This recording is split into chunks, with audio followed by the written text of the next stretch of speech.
하나님의 말씀은 마태복음 1장 18절부터 21절까지, 마태복음 1장 18절부터 21절까지 말씀. 예수 그리스도의 나심은 이러하니라.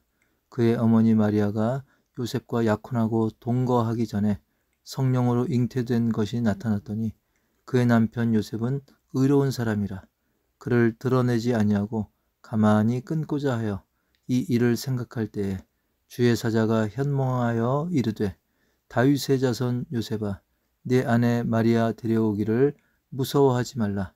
그에게 잉태된 자는 성령으로 된 것이라. 아들을 낳으리니 이름을 예수라 하라. 이는 그가 자기 백성을 그들의 죄에서 구원할 자이심이라 하니라. 아멘. 오늘은 성령으로 된 것이라 라는 제목으로 함께 말씀의 은혜를 나누겠습니다. 오늘 우리는 이렇게 예수님의 생일을 축하하는 성탄을 맞이하는 기쁨을 누리고 있습니다.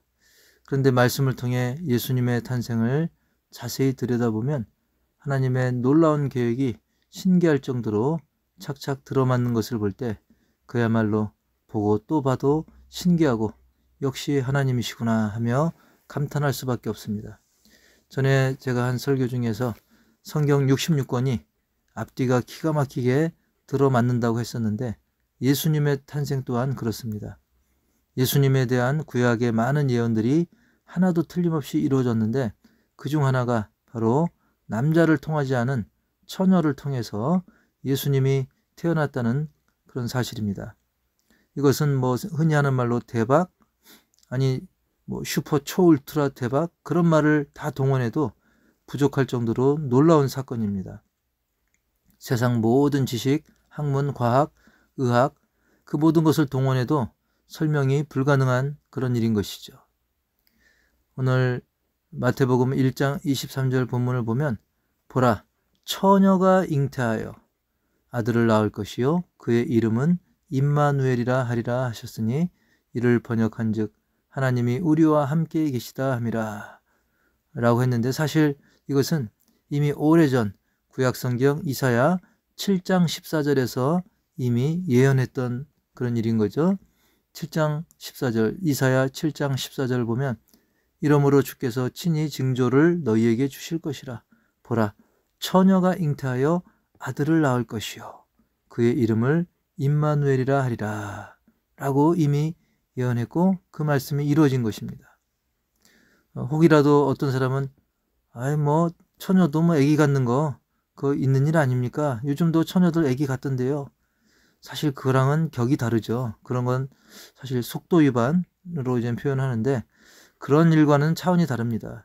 간혹 결혼 전에도 어떤 이성적인 그런 관계 때문에 임신하는 경우도 있어 왔고, 특히 요즘 시대는 점점 이성교제가 개방되고 성적인 문화가 더 개방되면서 심지어 중학생, 고등학생들도 임신하고 또 아기 낳고 사는 것을 TV에서 예능 프로로 방송할 정도로 이제는 아주 흔한 일이 되었었죠. 아예 혼수로 아이 만들어 왔어요 라고 당당히 밝히는 것도 벌써 이미 이제 오래전 일이 되어버렸습니다. 그러나 성경에서 처녀가 잉태하여 아들을 낳는다라고 하는 것은 그런 차원이 아니라 정말로 그 남녀의 어떤 성적인 관계도 없이 순전히 여자 혼자의 몸으로 임신을 했다는 그런 대단한 사건인 것입니다. 도저히 의학으로, 과학으로, 생물학적으로 불가능한 일인 거죠. 사람에게 있어서 말이죠. 자, 그런데 이 비신앙적인 관점에서 보면 이렇게 전혀 말이 안 되는 일입니다. 도저히 있을 수 없는 일이죠. 완전히 불가능한 일이죠. 그러나 이것을 하나님이 계획하셨고 하나님이 약속하셨고 하나님이 이루셨다라고 한다면 이것은 충분히 너끈이 되고도 남는 그런 일인 것입니다. 왜냐하면 하나님이 하시고자 하면 능치 못함이 없기 때문입니다. 우주 만물 창조하시고 다스리시고 역사하시는 전능하신 하나님은 이미 오래전부터 예수님의 탄생을 반복해서 약속하셨고, 특히 지금까지의 생명 탄생 방식과는 전혀 새로운 처녀를 통해서 메시아 구원주 예수님이 탄생할 것, 그것까지 세밀하게 이미 선지자를 통해서 선포하고 기록하게 하셨기 때문에 단지 하나님은 그 말씀대로 그 약속대로 이루신 것뿐인 것입니다. 사실 전능의 하나님이시라면 이 정도는 아무것도 아닐 정도로 이보다 더한 것이라도 말씀하시고 넉넉히 이루시는 그런 하나님인 것입니다. 까마득한 그 옛적의 창조부터 시작해서 언제 올지 모르는 종말까지도 그 모든 것을 주관하시는 하나님의 모든 역사 가운데 포함된 일을 그런 것일 뿐인 것입니다. 그런데 그 뭐 하나님이시니까 그게 너무 당연한다라고 이야기할 수 있어도 입장 바꿔서 이 일을 마주한 마리아의 입장, 그리고 그의 약혼남 요셉의 입장에서 생각해 보면 이것은 그야말로 어마어마한 어마무시한 그런 엄청난 사건인 것입니다. 요즘이야 약혼도 잘 하지 않고 만남과 헤어짐이 흔한 그런 시대이긴 하지만 당시 유대 사회는 전혀 그렇지 않았죠. 옛날 우리나라 조선시대 저리가라 할 정도로 엄격한 그런 원칙들이 있었던 것입니다. 그때는 일단 약혼을 했다 하면 약 1년간의 그 약혼 기간을 가지는데 약혼만 했다 할지라도 그들은 벌써부터 남편과 아내로 불립니다. 그렇다고 막 성적으로 친밀해지고 그런 건 전혀 아닙니다. 1년간 대기하는 그런 기간을 가지는데 벌써 호칭은 남편, 19절에도 남편 요셉이라고 하죠. 20절에도 아내 마리아라고 합니다. 아직 결혼식 안 올렸지만 그런 강한 결속력을 미리 가집니다. 하지만 육체관계는 같지 않습니다. 당시 요셉과 마리아는 이런 약혼 기간이었는데 그 약혼 기간 중에 요셉에게 소문이 들려오죠. 마리아가 그만 임신을 했다는 겁니다. 요셉과 전혀 잠자리를 하지 않았음에도 불구하고 임신을 했으니 당연히 이것은 마리아가 바람났구나. 마리아가 어떤 다른 놈하고 관계를 가졌구나. 이렇게 생각할 수밖에 없는 것이죠. 요셉은 심한 당혹감과 배신감에 사로잡힐 수밖에 없는 그런 난감한 상황이었습니다. 요셉은 이 사실을 널리 알리고 마리아를 수치스럽게 그리고 파혼까지 시킬 수 있었습니다.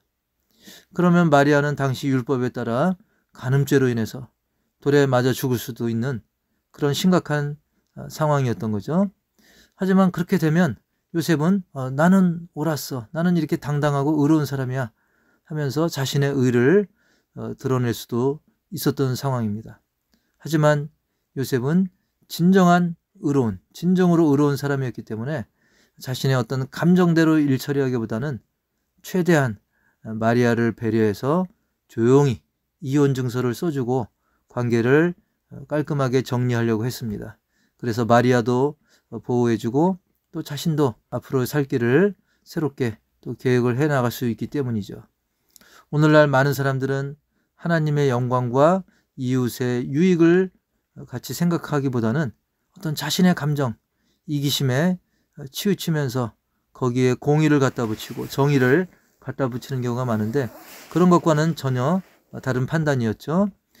사실 진정한 의로움, 성경적인 의로움은 그냥 법대로만 하는 것만이 다가 아닙니다. 요셉처럼 이렇게 율법도 생각하지만 동시에 배려하는 모습, 헤아려주는 그런 모습이 포함된 거죠. 하나님도 만약에 율법대로만 우리를 다스렸다고 한다면 어떻게 됐을까요? 살아있을 사람 전혀 없습니다. 그냥 법대로만 하나님이 정하신 법으로만 율법으로만 다 결론 짓고 그대로 시행하셨다고 한다면 우리 모든 인간은 연약하고 부족한 또 죄를 지을 수밖에 없는 그런 존재이기 때문에 다 그 죄의 결과에 의해서 다 사망에 이미 처했을 그런 존재인 것이죠. 자, 19절 말씀 보니까 그의 남편 요셉은 의로운 사람이라 그를 드러내지 아니하고 가만히 끊고자 하여 라고 요셉의 상황을 이해하고 있습니다. 요셉은 어떤 사람이라고요? 의로운 사람이라고 했는데 우리는 의롭다 하면 뭘 떠올립니까? 딱 맺고 끊는 냉정한 면을 먼저 떠올리기 쉬운데 하나님의 의로움은 그런 공의로운 면도 있지만 아울러서 자비로움을 포함한 그런 의로움인 것이죠. 예수님도 가늠한 여인을 그냥 율법대로 쳐 죽이도록 방치하지 않고 오히려 많은 사람들에게 정말 진정한 공의를 보여주시고 또 주님의 사랑을 보여주시고 결국 그 가늠한 여인으로 하여금 또 새로운 길을 걸을 수 있도록 기회를 주셨던 그 사랑의 모습을 보여주었던 것이죠. 자, 그렇습니다. 하나님은 공의의 하나님이시지만 그 누구보다 우리를 아끼고 사랑하시되 가장 귀한 독생자 예수님을 주시기까지 우리를 사랑하시지 않았습니까? 그래서 하나님은 공의의 하나님이면서 동시에 자비의 하나님, 사랑의 하나님인 것입니다. 요셉은 그런 의로움, 즉 자비로우신 하나님의 의로움을 본받는 그런 사람이었던 거죠. 그렇기 때문에 우리는 싸늘한 비난보다는 진실된 사랑의 춘고로 영혼을 감싸 안을 수 있는 그런 신자가 되어야 될 줄 믿습니다. 자, 이런 의로운 요셉에게 하나님은 요셉이 모르고 있던 그런 사실을 알려주십니다. 20절, 이 일을 생각할 때 주의 사자가 현몽하여 이르되 다윗의 자손 요셉아, 내 아내 마리아 데려오기를 무서워하지 말라. 그에게 잉태된 자는 성령으로 된 것이라. 성령으로 된 것이라. 즉 마리아는 어떤 제3자와 바람나서 임신한 것이 아니다. 성령으로 된 것이다. 이것을 하나님께서는 꿈을 통해서 알려줬던 것입니다. 물론 요즘의 시대도 결혼이 중요하죠. 결혼이 중요하지 않은 건 아닙니다. 그런데 요셉이 살던 때에는 그 중요함이 요즘에 비해서 더 어마어마했던, 정말 아주 컸던 시대였기 때문에 만일 그 약혼이 어긋나서 파혼하게 되면 그 스트레스는 정말 엄청났습니다. 그래서 요셉은 생각도 많고 고민도 깊을 수밖에 없던 그런 상황이었던 거죠. 게다가 요셉은 마리아 임신의 그 내막을 전혀 모르고 있었기 때문에 그냥 어떤 제3자와의 그런 바람난 것으로만 알고 있었기 때문에 요셉의 고민도 깊었던 거죠. 그때 하나님께서는 요셉에게 말씀을 주십니다. 마리아의 임신은 바로 성령으로 된 것이다. 성령으로 된 것이라. 이 말씀으로 인해서 그동안 요셉이 품고 있었던 모든 염려, 근심, 걱정, 고민, 갈등 싹 다 해소가 되어집니다. 성령으로 된 것이라. 사실 성령으로 되는 역사는 이미 태초부터 있어 왔습니다. 태초에 천지를 창조하실 때부터도 성령으로 되는 역사가 있었던 것이죠. 창세기 1장 1절과 2절을 보면 태초에 하나님이 천지를 창조하시니라. 땅이 혼돈하고 공허하며 흑암이 깊음 위에 있고 하나님의 영은 수면 위에 운행하시니라. 오늘 우리가 마태복음 1장에서 성령의 역사, 성령으로 된 것을 보는데 창세기 1장에서도 하나님의 영이 수면 위에 운행하신다. 이것은 성령이 역사하셨다는 거예요. 성령으로 되었다는 거예요. 자, 그때 상황이 어땠습니까? 혼돈, 공허, 깊은 어둠 가운데 있었던 땅이 하나님의 영, 성령의 역사로 아름답고 정돈된 창조 세계로 바뀌었다는 것입니다. 여기서 운행이란 말이 나오는데요. 하나님의 영은 수면 위에 운행하시니라.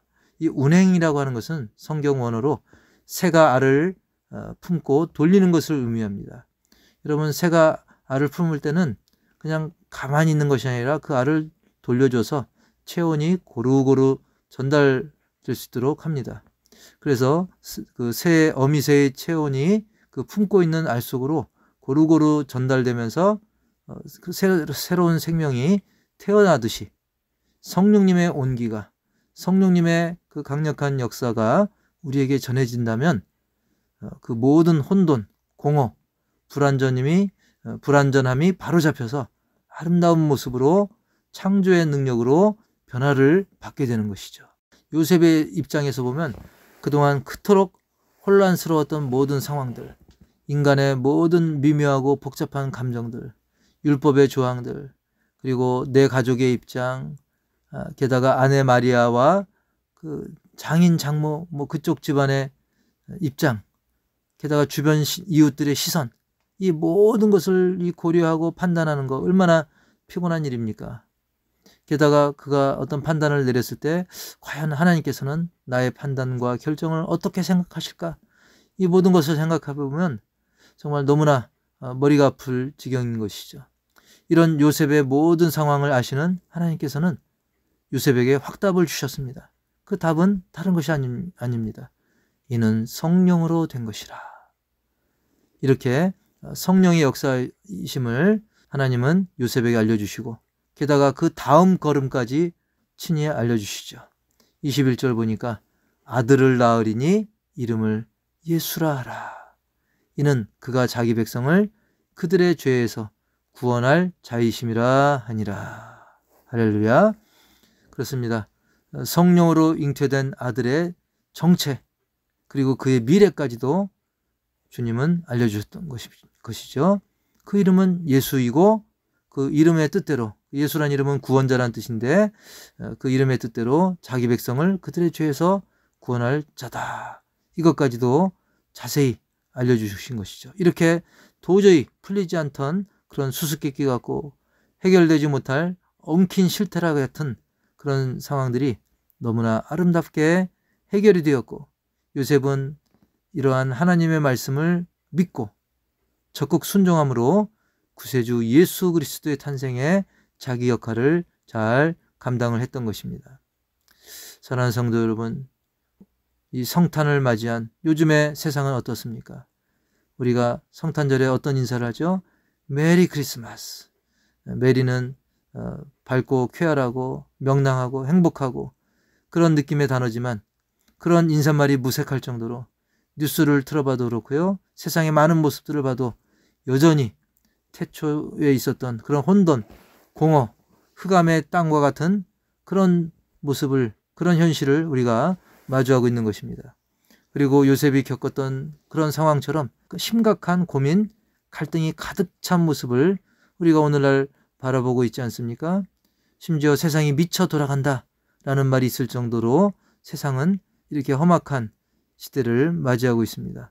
하지만 이러할 때 우리는 약속하신 성령님께서 우리를 어루만져 주시고 마치 새가 체온을 통해 생명력을 일깨워 주듯이 성령께서는 우리를 바로잡아 주시고 생기와 활력을 불어넣어 주심을 믿으시기 바랍니다. 이것을 이미 주님께서는 약속하셨죠. 예수님께서 요한복음 14장 26절에 보니까 뭐라 말씀하셨습니까? 보혜사 곧 아버지께서 내 이름으로 보내실 성령 그가 너희에게 모든 것을 가르치고 내가 너희에게 말한 모든 것을 생각나게 하리라. 여기 보면 모든 것이라고 했습니다. 모든 상황 속에서도 가르쳐 주시고 생각나게 하시는 보혜사 성령님, 그 성령님께서 우리와 함께 하십니다. 우리를 가르쳐 주십니다. 생각나게 해주십니다. 그리고 에베소서 6장 17절에 보니까 구원의 투구와 성령의 검 곧 하나님의 말씀을 가지라. 하나님의 말씀은 성령의 강력한 검인 것입니다. 그래서 우리의 모든 위기 상황, 사단의 방해에 다 이길 수 있도록 해주십니다. 그렇습니다. 결국 성령님께서는 우리와 함께하고 계시고 그로 인해서 성령은 우리 가운데 내주하시면서 말씀 가운데 강력한 검으로 역사를 하십니다.